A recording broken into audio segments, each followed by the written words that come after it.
Rahman Nawaz 10 news TV नाज़रीन मुखातब नाज़रीन, आज का मौजू यह है कच्चे के डाकुओं की जुर्त इतनी बढ़ गई। ये शहरियों को मारते थे, चारों को उनके का जुल्म करते थे और इन्होंने यहाँ तक अब पुलिस वालों के ऊपर भी अटैक करके और 15 पुलिस वाले भी शहीद कर दिए। इनकी जुर्त कैसे बढ़ गई, आज का मौजू यह है कच्चे के डाकू और रियासत इनके सामने कैसे पेश आ रही है। बात यह है, ये जो कच्चे के डाकू हैं, इनको असला और इनके पास रॉकेट लॉन्चर और इनके पास एयर ग्राफ गन्ने जो यानी कि हेलीकॉप्टर को गिराती हैं, जो एयर में चलने वाली चीज़ें उसको गिराती है, ये इनके पास कैसे आ गई? इनको कौन इनकी सहूलत कार्य कर रहा है? और इनकी इतनी हिम्मत बढ़ गई कच्चे के डाकुओं की, चाहे कच्चे के डाकू हों चाहे पक्के के डाकू हों, डाकू जो भी हो उसका कलाकुमा किया जाए। अब ये मरियम नवाज ने 1 करोड़ रुपया और 50 लाख रुपए की वो अमाउंट की वो इनाम रखा हुआ है। मुझे ये बताएं मरियम नवाज साहब, आप महंगाई के बहुत अच्छा किया आपने इनाम, मैं नहीं कहता कि नहीं इनाम, इनको आप इतने बेबस कैसे हो गए हुए हैं कि आपको इनके ऊपर इनाम रखने की जरूरत पड़ गई हुई है? क्या इनाम रखने के अलावा नहीं ये काबू आते क्या? अब 1 करोड़ रुपया इनाम रखा है कि इनको जी इतने भी ये बासर और इतने बड़े ये डाकू हो गए हैं, ये मलंगी डाकू ये ऐसे तो नहीं है, ये कैसे डाकू बन गए हैं? ये जो इतने कच्चे और पक्के के डाकू जो हैं, इनका लम्या लौट करो इनको। अगर आपसे नहीं कंट्रोल हो रहा तो आप फौज को कह दो कि फौज कंट्रोल करे इनको, कच्चे के डाकुओं को। आप उनको कर देंगे, उनको कहें फौज कंट्रोल करे और फौज जो है वो फिर इनके साथ जंगी जट के जरिए जैसे निपटे। जो इनकी माश गायें, जो जराइम गायें इनकी बनी हुई हैं, वहां पे जो जट के जरिए इनके ऊपर फजाई पे हमले करें, तो फिर ये अक्ल ठिकाने इनकी आएगी कच्चे के डाकुओं की। ये कच्चे के डाकू, मैं एक एग्जांपल देता हूँ, एक बात बताता हूँ कि मैं मोटरसाइकिल के ऊपर पाकिस्तान के काफ़ी इलाके मैंने सियाहत की हुई है और मैं जाता हूँ, घूमता हूँ था। तो मैंने ना प्रोग्राम बनाया, मैंने कहा यार मैं कलंदर पाक की तरफ ना ये जो है ना इसका सिंध का दही एरिया, यानी कि जो इसे कहते हैं गोठ, सिंध के गाँव से गुजरता मैं कलंदर पाक से चला जाऊँगा मोटरसाइकिल पे और घूमता फिरता रहूँगा। और मैं यानी कि मुझे अच्छा लगता है कि काफ़ी छोटे बड़े गाँव देखना। तो मैंने कहा इस प्रोग्राम बनाया, मैंने कहा यार जो ना मैं उधर को जाऊँगा। तो पिछली मतलब जब मैं आज तक मैं 6 कोई साल पहले तक मैं गया हूँगा मेरे ख्याल से। तो मैंने कहा यार मैं जाऊँगा तो मैं ना उधर तो बस मुझे कलंदर पाक जाना है मोटरसाइकिल पे। मुझे किसी ने कहा, उसने कहा यार नवाज साहब आप ऐसा करें, आप मोटरसाइकिल के ऊपर ना जाएं। मैंने कहा यार मैं तो पहाड़ी इलाके में, मैं तो उस जगह पे मोटरसाइकिल पर चला गया जहाँ तक मुझे कई किलोमीटर तक बंदा नजर नहीं आया, जंगल बियाबानों के ऊपर। तो मुझे तो अल्लाह का शुक्र है, अल्लाह की रहमत है कि मुझे तो कोई प्रॉब्लम नहीं हुई।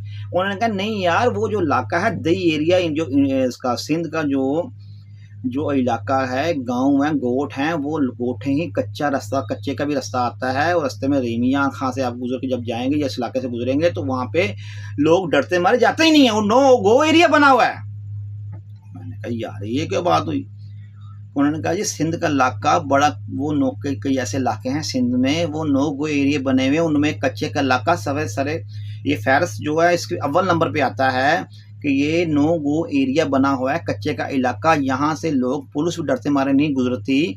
तो वो तो आप तो जी कच्चे के इलाके में से बगैर तैयारी से नहीं गुजरती, तो आप तो उधर जा रहे हैं, उधर गुजर के जाएंगे कलंदर पाक की, उधर कलंदर पाक की तरफ तो आप ना जाएं। मुझे लोगों ने समझाया, काफ़ी दोस्तों यारों ने मुझे मना किया, तो मेरे जो जानने वाले थे, मैं फिर उसमें ट्रेन पर चला गया, रेलगाड़ी पर चला गया। कहने का मकसद ये है कि मैं आपको ये कहना चाह रहा हूँ कि ये इतनी इनकी जुर्त कैसे बढ़ गई कि ये अब 72 बन गाड़ियों के ऊपर भी ये रॉकेट लॉन्चर रख के ये बटन दबा के उड़ा रहे हैं उनको। और कितने अहलकार को इन्होंने शहीद किया।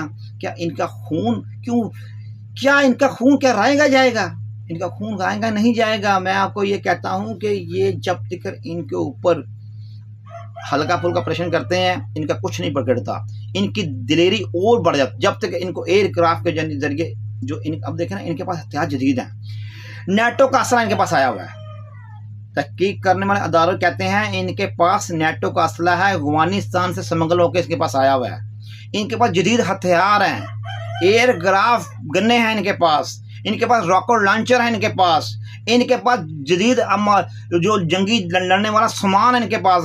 अब इसके अलावा ऑप्शन क्या रह गया कि इसको फौज निपटे कच्चे के इलाके को, कच्चे के इलाके के ऊपर रेंजर के जरिए इसको हमला, इसके कच्चे के इलाके के ऊपर प्रेशन किया जाए और कच्चे के इलाके को क्लियर कराया जाए। क्या इसकी जिम्मेदारी रियासत की नहीं है? इसकी जिम्मेदारी इस टाइम देखें, मेरी बात सुने, इस वक्त इसकी जिम्मेदारी रियासत की बिल्कुल बन गई हुई है।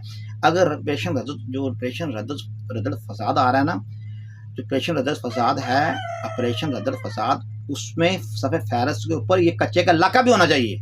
ये कच्चे के इलाके के ऊपर भी ये रद्द फसाद किया जाए, इसको फसाद को रद्द किया जाए, इसका कला कमा किया जाए। इनको कहता हूँ कि एक ऐसा ऑपरेशन करके इनके सारे पूरे कच्चे के जितने भी लोग हैं उनके ऊपर जो साइड पे जो अमन शहरी हैं कच्चे के, उनको साइड पे कर दिया जाए। जो ऐसे लोगों की निशानदेही करके वहाँ पे बैठा जाए, कई दिन निशानदेही करके इनको वहीं पे फैसला करके इनको सीधा सबक सिखा दिया जाए। जो इनकी इतनी जरूरत, और आज जो शहरियों को बेचारों को ले जाते हैं और उनको मारते पीटते हैं और कहते हैं अपने घर वालों से पैसे मंगवाओ, और इनकी सहूलतकारी में मुलव्वस चाहे सिंध पुलिस में लोग हैं, चाहे पंजाब पुलिस में लोग हैं, जो कच्चे के डाकुओं को मुखबरी करते हैं या ऑपरेशन होने वाला है आप तैयारी कर लें, जो कच्चे के डाकुओं को सहूलतकारी करते हैं, उनको भी इनके साथ शामिल करके उनको भी गड्डी चाड़ दिया जाए, जहन्नम की गाड़ी चाड़ दी जाए, उनको भी जहन्नम की टिकट लगा दी जाए। उनके भी जो कच्चों के डाकुओं की कच्चे के डाकुओं की सहूलतकारी कर रहा है, जो भी हो, चाहे किसी महकमे में हो, चाहे किसी जगह पे भी हो, उनको भी इनके साथ ही सबक सिखा दिया जाए और उनको भी निशान इबरत बना दिया जाए कि आप देखो ना, ये पुलिस वाले बेचारे अब वो अपनी जान की बाजी हार गए। उनके बच्चे क्या बच्चे नहीं है क्या? उनके बच्चे ही बच्चे हैं, वो भी रोते होंगे, अपने माँ बाप अपने की तलाश कर रहे होंगे, उनकी माएँ वो रोती होंगी। कहने का मकसद ये है, जो शहीद हो गए, कहने का मकसद ये है कि अब बहुत ही जुल्म हो रहा है। अब कच्चे के डाकुओं का अब कला कुमा किया जाना चाहिए, इसके अलावा ऑप्शन कोई नहीं। 100 बातों की एक।